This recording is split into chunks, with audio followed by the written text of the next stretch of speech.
I had always wanted to do a bike tour somewhere in Spain, and recently I got a message from a guy named Raul. He said he enjoys my unique way of narrating and wondered if I'd be interested in taking a tour with his new company. Indeed I would, I told him. The company is biketourinspain.com, and Raul suggested I do the route of Don Quixote. At around 50 kilometers a day over the mostly flat terrain in La Mancha, south of Madrid, he said it's accessible to almost anyone who's reasonably fit. A week of cycling between towns on a touring bike, hotels and hostels all organized for me, plus a literary tie-in for the blog and the podcast. It sounded great, and it was. I scheduled it for early May because I was already looking at going to Madrid for other reasons, and because it wouldn't be too hot yet out on the highways. At least, I hoped not. Now I'm back, and 204 kilometers later, I've lived to tell the tale. So let's talk about La Ruta, about Don Quixote, about Cervantes, and about La Mancha. Let's talk about the back roads of Spain. Hey everybody, it's Daniel. Welcome back to Spain to Go, the best podcast in the entire multiverse for all things Spain. This is episode 76, and we're going to talk about the route of Don Quixote down in La Mancha. As I suggested, we've got literature, we've got history, and much more. So, let's go. My first night is at a hotel in Toledo. I talked about the city of Toledo in my previous episode 75 of this podcast, which you should definitely listen to. It rains hard during the night in Toledo, and I worry a bit about the route the next day. However, after coffee and a hotel breakfast, the sun comes out mostly, and it seems like a nice day for a ride. Raul picks me up at 9 a.m. and we drive to the town of Consuegra. There, he opens up the back of his van and gives me the bike I'll be riding. I've never been on a touring bike before, but this one seems nice. The ride is smooth and it's got saddlebags for my stuff hanging off the back. Just like that, I'm off, through Consuegra and up the hill outside of town to see the windmills. This seems like a good time to start with my literary tie-in. Here's a bit about Don Quixote de la Mancha. Alonso Quijano's brain has been rotted by reading too many books.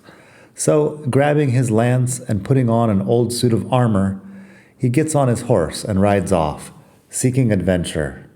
To most of the residents of La Mancha, he seems to be clearly out of his mind. He sees things a lot differently than they do. Coming to an inn, he imagines a castle. The prostitutes outside he sees as lovely maidens. When he demands that the innkeeper, lord of the castle in Quijano's mind, make him a knight, the man decides to humor him, so he'll leave. Just like that, Don Quixote is born. And so, accompanied by his gullible sidekick Sancho Panza, he begins a life of adventure. Don Quixote is a lot of book to get through. It was originally published in 2 volumes, the first in 1605 and the second in 1615, so the Spanish isn't exactly up to date. When I moved to Spain, though, the Spanish were in the middle of the big 400th anniversary celebration for El Quijote, and it seemed like a national obsession. I got a copy of the New English translation and read it beginning to end. It's not bad, but like James Joyce's Ulysses, for example, it's not something I'm going to be able to read again. Before we go on, just a little linguistic note.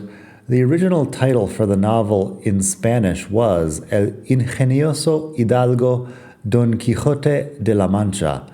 Quixote and a lot of other words were spelled with an X instead of a J back then. The Spanish Academy has since updated some spelling rules. The pronunciation has also changed. It's been 400 years. The current spelling is Quixote, Quijote. And these days, the Spanish tend to just say El Quijote for the title of the book, because the full title is a bit of a mouthful. In English, we call the novel Don Quixote, the same as the character, and spell it with an X. It's a bit of a mess, but we'll get through it. In writing, I wrote the article about this, and I may have mixed up the spellings a little bit. It may be ambiguous at some times if I'm talking about Quixote, the character, or Quixote, the book. But bear with me, we will get through it. It'll be fine. So, back to the windmills of Consuegra. Don Quixote's most famous adventure involves the sort of windmills I have in front of me. Imagine the old-school windmills with the large whitewashed tower and the sails that are made of thin pieces of wood that have been stuck together somehow. You can Google windmills in La Mancha, and I'm sure you'll get them. Raul's instructions for the route suggest that I pause at this point to read the following excerpt from the novel. Fortune is guiding our affairs better than we could have ever hoped. Look over there, Sancho Panza, my friend, where there are 30 or more monstrous giants, with whom I plan to do battle, and take all their lives, and with their spoils we'll start to get rich. This is righteous warfare, and it's a great service to God to rid the earth of such a wicked seed. What giants? Said Sancho Panza. Those that you see over there, responded his master, with the long arms, some of them almost 2 leagues long. Look, your grace, responded Sancho. What you see over there aren't giants, they're windmills, and what seems to be arms are the sails that rotate the millstone when they're turned by the wind. It seems to me, responded Don Quixote, that you aren't well versed in adventures. They are giants, and if you're afraid, go away from here and start praying while I go into fierce and unequal battle with them. That is Don Quixote, Chapter 8. Back in the 21st century, I pedal up the hill, past a few tour buses and people who have driven in to see the famous site. There are old windmills like these in several towns in La Mancha. Don Quixote in the book gets knocked down and almost killed at this point. He gets his lance, I believe, caught in the sails of the windmills. It doesn't go well. Pinned under his horse, he tells Sancho that he believes his wizard nemesis has turned the giants at the last moment into windmills, thus robbing him of the glory of defeating them in battle. If you've ever heard the expression tilting at windmills, it comes from this scene in El Quijote. In Spanish, we also use quixotic to mean foolishly impractical, especially when someone's actions are motivated by idealism, romanticism, or chivalry. Because chivalry is Don Quixote's thing. He's not just a knight, but a knight-errant, wandering the earth, or at least La Mancha, in search of wrongs to right and injuries to redress. Here's a quote that I like. I, though a sinner, have made a profession of knight-errantry, and so I go through these solitudes and wilds, seeking adventures, resolved in soul to oppose my arm and person to the most perilous that fortune may offer me, in aid of the weak and needy. That's from chapter 13, and it sounds better in Spanish. Cervantes always does, especially the last part. Weak and needy just doesn't do the same thing that flacos y menesterosos does in Spanish.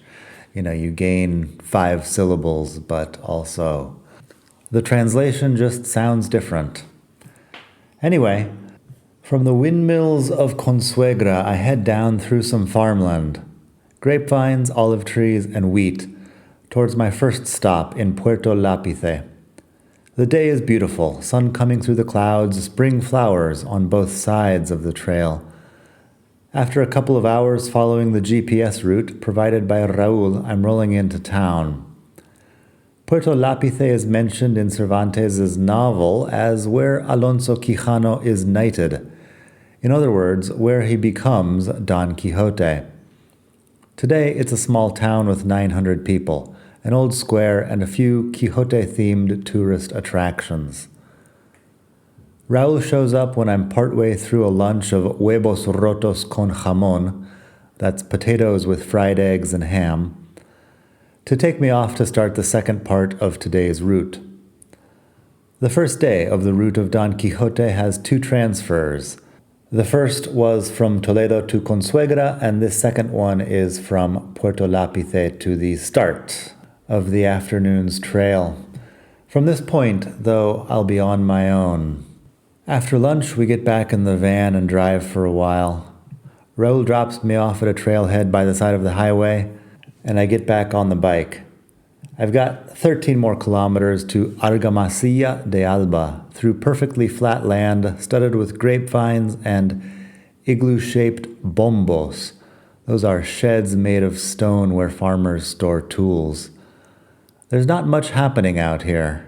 An occasional tractor and a lot of sky. Argamasilla de Alba is a pretty basic large town where apparently not much has happened, except for a guy named Cervantes who was or may have been imprisoned here, and who, while in prison, had or may have had the idea to write about a petty nobleman who loses his mind and convinces himself he's a knight-errant. And this is about as good a time as any for some biographical info about Cervantes. So, Miguel de Cervantes was born in 1547 in Alcalá de Henares, just 30 kilometers from Madrid. If you're in Madrid for a couple of weeks, you might want to take a day to go to Alcalá. It's very nice. Don't skip, Toledo or Segovia or anything like that to go to Alcalá, but it's got one of the oldest universities in Europe, I believe. It's a very nice small town. Anyway, Cervantes was one of several children, the son of a surgeon, although surgeon in those days appears to have been something more like a barber who also did amputations. From an early age, Miguel was interested in the theater and in writing poetry, but not much is known about his education. The family moved a lot, and his father at one point was put in debtor's prison. In 1569, King Felipe II signed an arrest order for someone named Miguel de Cervantes, who was accused of wounding another man in a duel. It's not clear if this is the same Miguel de Cervantes. In any case, the future author of El Quijote soon ends up in Italy, where he drinks wine, reads poetry about love and knighthood, and admires the art and architecture in Genoa, Florence, and Rome. Soon afterwards, he joins the military and ends up fighting in the Battle of Lepanto, the greatest naval battle of the age, which pits a coalition of Christian nations against the expanding Ottoman Empire. On the day of the battle, he's sick with a fever, and when the captain of his galley tells him to stay below decks, he refuses, saying he would prefer to die fighting for God and for his king. He fights bravely and is shot twice, once in the chest and once in the left hand. His hand is paralyzed as a result of his wounds, giving him the nickname El Manco de Lepanto. Manco in Spanish means one-handed. His hand didn't fall off or anything. It wasn't amputated. He still had it, but he was only able to use one hand after that. So, El Manco de Lepanto.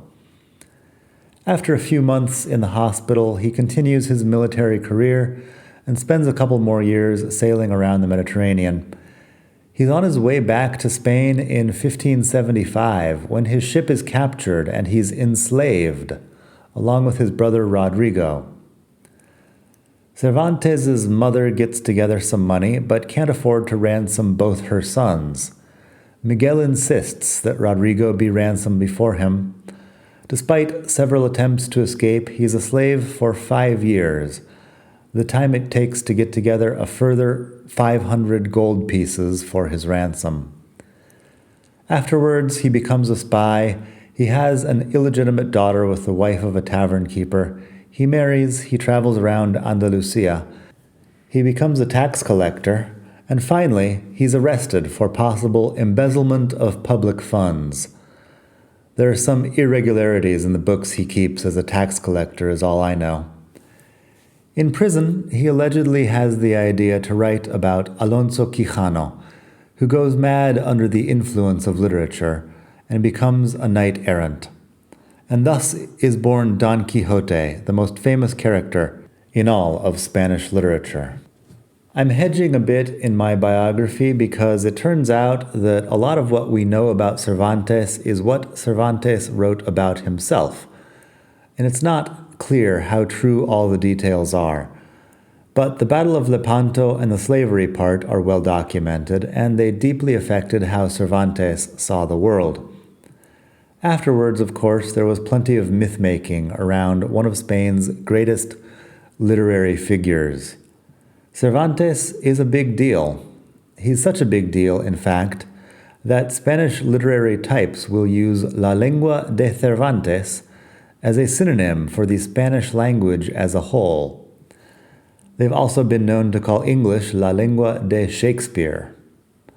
Of course, Cervantes didn't invent Spanish any more than Shakespeare invented English, but he did a lot for the language.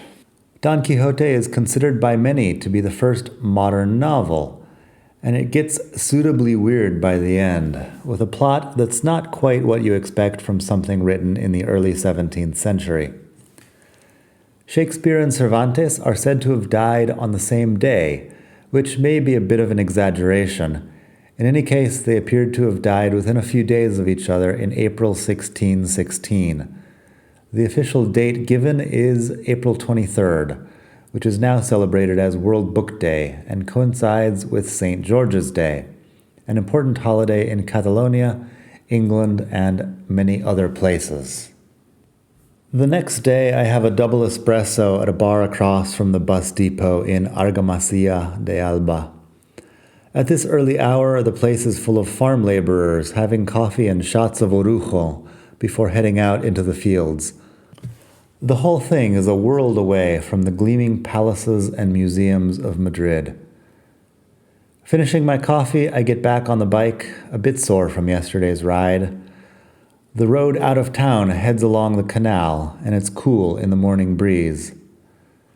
An occasional rabbit darts across the road ahead of me, and at one point a single duck flies up out of the water of the canal, beating its wings loudly. Finally, I come to an empty local highway where I have some hills to climb on the way to the town of Ruidera. I stop at a small castle overlooking a reservoir. The fields are full of giant red poppies, and the downhill bits are pure euphoria. It's about 1 o'clock when I get to the town. On the square, I have an alcohol-free Heineken. The bartender brings me a tapa of potato chips with pickled anchovies. It sounds a bit gross if you're not from an anchovy culture, but boquerones en vinagre are one of my favorite things in summer. I'm staying at a casa rural tonight, and it's in the middle of nowhere, so Raúl has told me to buy food for dinner here in Ruidera. The supermarkets are pretty dismal, though.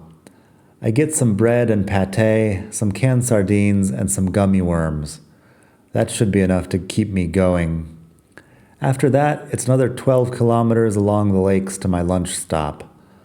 The water in the lakes sparkles in the hot air, and the trees are resplendent. Restaurante La Vega has a view of one of the lakes and a decent menú del día. The dessert is called Dulcinea, after Don Quixote's love interest. Dulce means sweet. The name has layers, like a cake.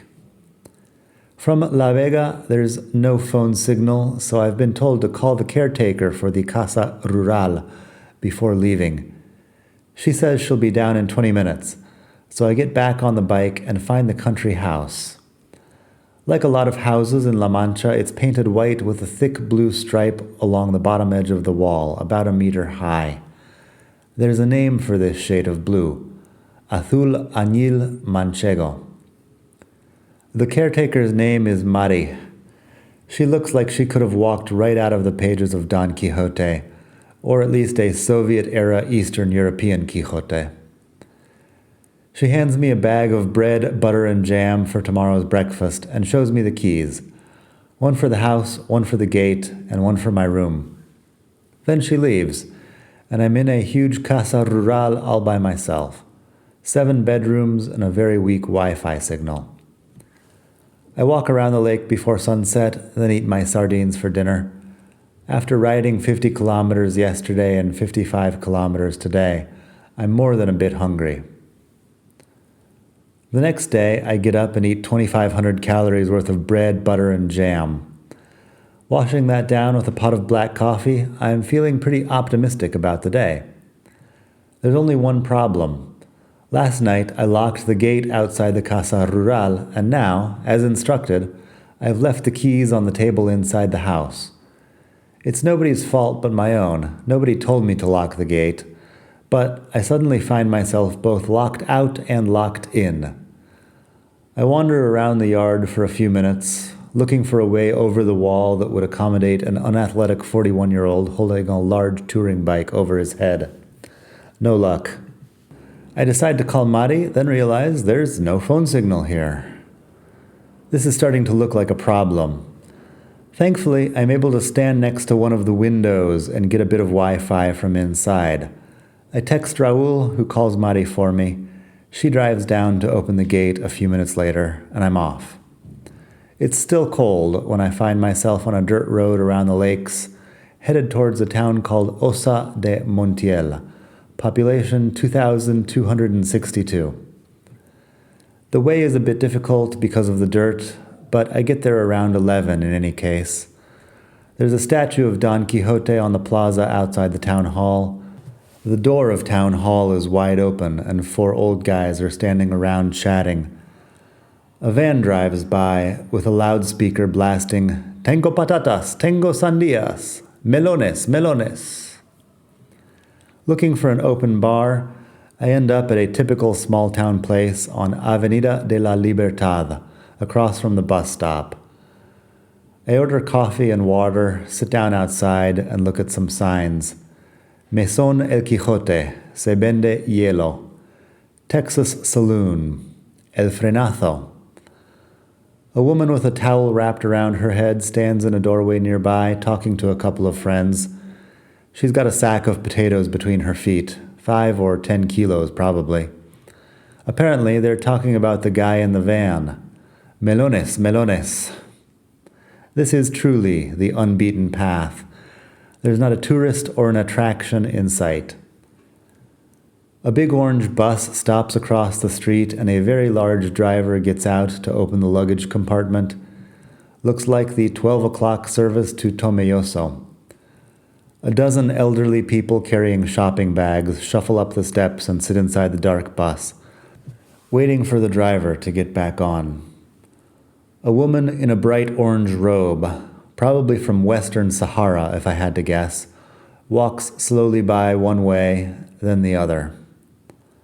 Back in the saddle outside of town, I see an old goat herd sitting by the roadside in a flat cap. Several dozen goats graze in the field behind him. Shepherds and goat herds are a big part of El Quijote. Sheep were a huge industry in Spain back then, and a lot of shepherds could be found walking around in the wild places. Notably, Don Quixote's love interest Dulcinea doesn't speak in the novel at all. She remains a distant, idealized damsel for Don Quixote to admire from afar. But a shepherdess named Marcella gets a whole monologue in the book. In chapter 14, she's chosen the life of a shepherdess, we learn, because her great beauty makes her irresistible to men. Only in the solitude of the countryside can she be free of the male gaze and society's expectations. Another quote from Marcella. Honor and virtue are ornaments of the soul, and without them, the body, even if it is beautiful, shouldn't seem beautiful. Well then, if chastity is one of the virtues that most embellish the soul and the body, why should the woman who's loved for her beauty lose her chastity by responding to the advances of the man who, merely for his own pleasure, employs all his strength and cunning to make her lose it? I was born free, and to live free I chose the solitude of the countryside. I am the distant fire and the far-off sword. It is, like I said, pretty modern stuff for the year 1605. She is saying this at the funeral of one of her admirers. This admirer has died of a broken heart after Marcella rejected him. Everyone is blaming Marcella, but Marcella is having none of it. Don Quixote has some other quotes I like. They all sound better in Spanish, but I won't torture you with Cervantes' old-school grammar. If I had been paying any attention 20 years ago, for example, I would have taken this one to heart.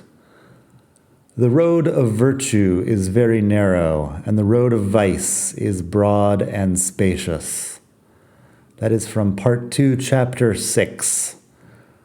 Unfortunately, I didn't think twice about it at the time, and it took me years after to get a good handle on the relationship between virtue and vice.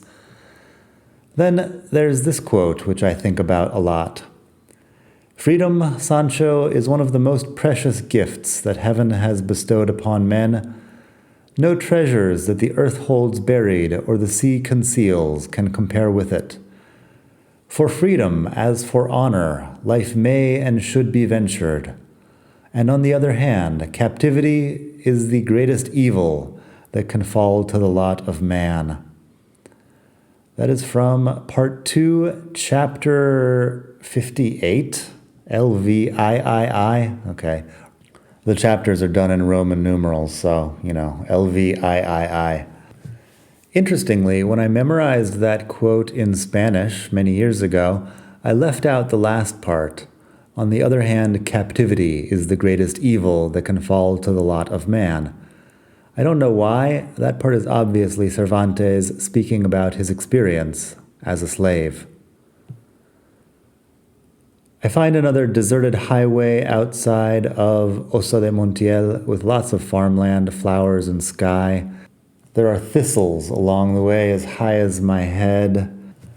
A sign on a trail to the right says Ruta de Don Quixote, but Raul's GPS track takes me along the paved road. I climb a bit to the provincial border between Albacete and Ciudad Real. These are provinces of La Mancha. The last 15 kilometers are all downhill, and I do them in less than an hour, pedaling my way to Tomelloso. Here I've got a room in a hotel just off Plaza España, and I arrive in time to have a good steak lunch. Tomelloso didn't exist at all during Cervantes' time. Raul has a tour guide lined up to show me some local history, and he explains the whole thing later that evening. In the 1600s, this was a dusty crossroads in the middle of nowhere. But when a plague ravaged grapevines across Europe starting in the 1860s, it was found that the area had good soil for grapes, and a new city was born.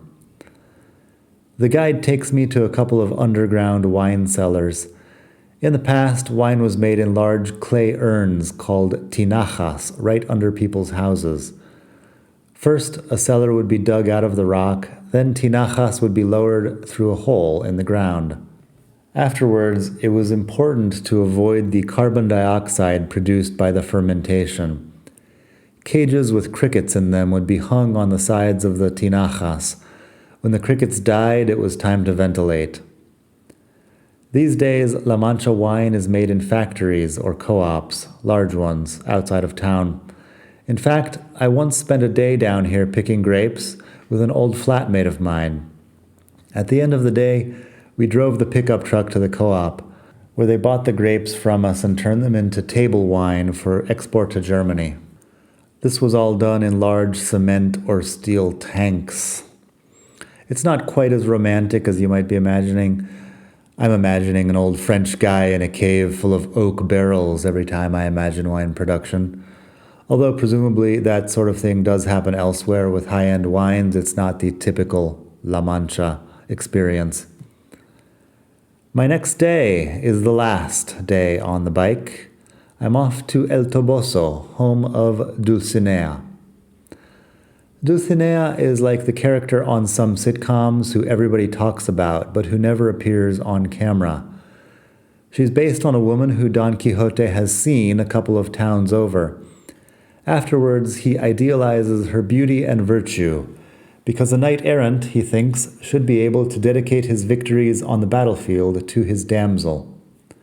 While Cervantes describes her as poor and a bit immodest, with a good hand for curing pork, the way you say that in Spanish sounds super dirty in a way that the English doesn't. La mejor mano para salar puercos que otra mujer de toda la Mancha. Anyway, Don Quixote idealizes her beauty in a ridiculous Don Quixote-type way, and he imagines her as the Empress of La Mancha. Quote, "Her name is Dulcinea, her country El Toboso, a village of La Mancha. Her rank must be at least that of a princess, since she is my queen and lady, and her beauty superhuman, since all the impossible and fanciful attributes of beauty which poets apply to their ladies are verified in her.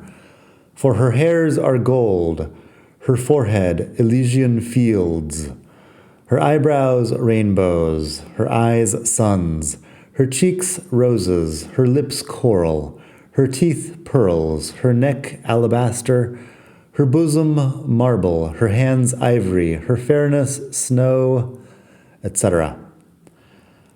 I don't know about all that. Sounds like old Don Quixote has got Dulcinea on a bit of a metaphorical pedestal.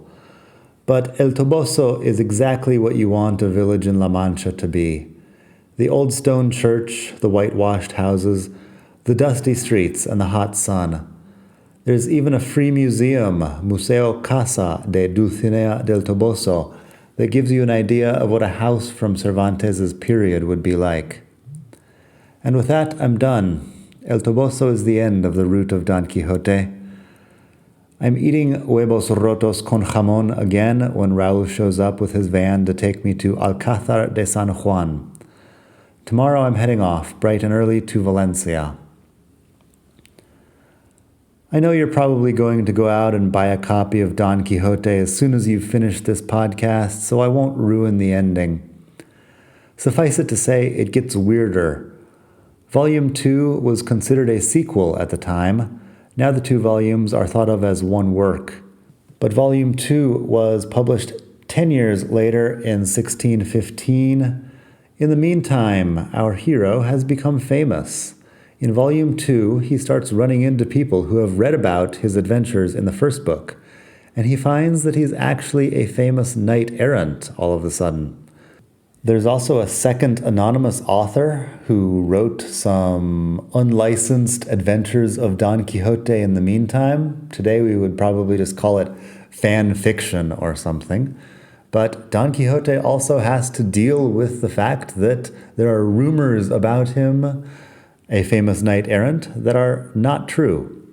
It is, as the kids are saying these days, quite meta, and it talks a lot about the power of literature to form people's opinions.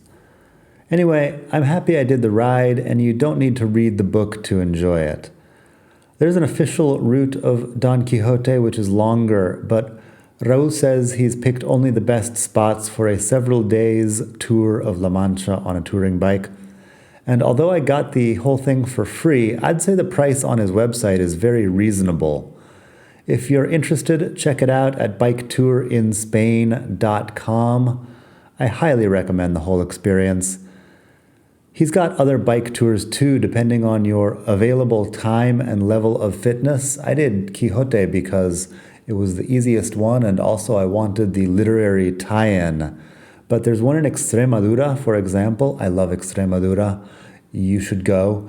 There's one that goes from Madrid to Valencia. I think Madrid to Valencia is actually two different tours, an easy and a difficult version, depending on what you're into. Anyway, biketourinSpain.com for all the details. Tell Raul that you heard about him from Daniel or Mr. Chorizo at the Spain to Go podcast. I'm sure he'll appreciate it. My big conclusion here is that there's a lot of Spain out there that's worth seeing, even if it's not very touristic. And experiences like this are great because they put me in contact with life outside Madrid and Barcelona. It's a different side of things in a country with many facets. That's about all I've got for today. I hope you're having a great day wherever you are in the world. I've got video of the route of Don Quixote. You can check out Learn Spanish with Daniel on YouTube.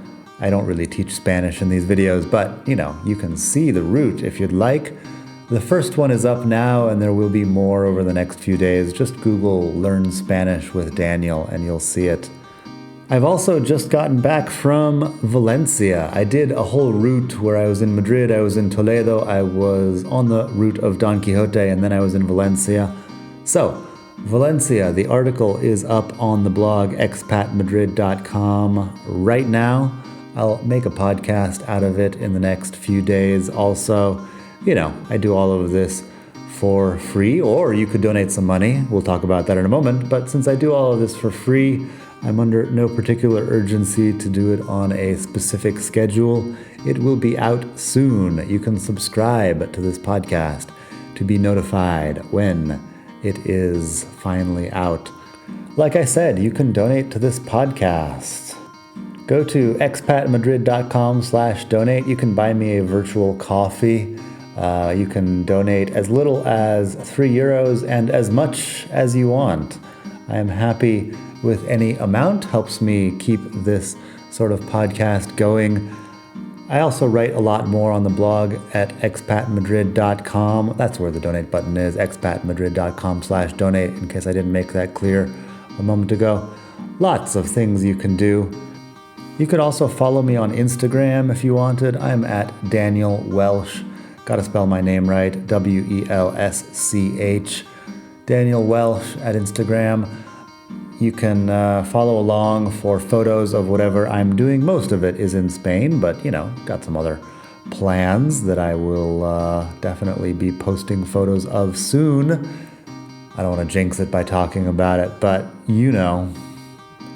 my actual business that earns money so I can pay taxes is over at aprendemasingles.com. I've got another podcast. I've got YouTube videos to help people learn English. I've got books. You could look for me on Amazon, books to help people learn English.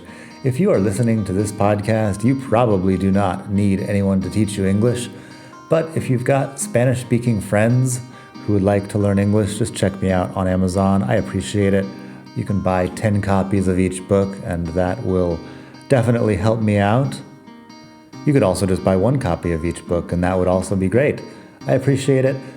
Thanks again to Raul for giving me this whole opportunity to do the route of Don Quixote.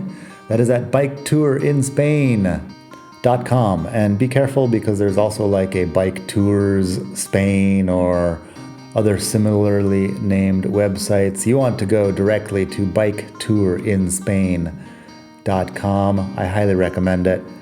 I guess this goes without saying, but if you have some sort of Spain travel related thing that you want to invite me to, I'm happy to do it. Several weeks ago, I did a private tour of the Prado Museum. You can read about that on the blog. That is with Walks Tours, and I highly recommend that also. It was a lot of fun being in the Prado Museum at 9 in the morning, an hour before it actually opens to the public. So I don't know, if you own a beautiful medieval castle and you'd like me to spend a year living in your castle on the hilltop so I can write poetry and, podcast about it, that's always an option. Just send me a message through the website, or the donation page is fine also, whatever works. That's all I've got for today. Thank you for listening. I hope you have a great day wherever you are in the world. From beautiful Barcelona. Hasta la próxima.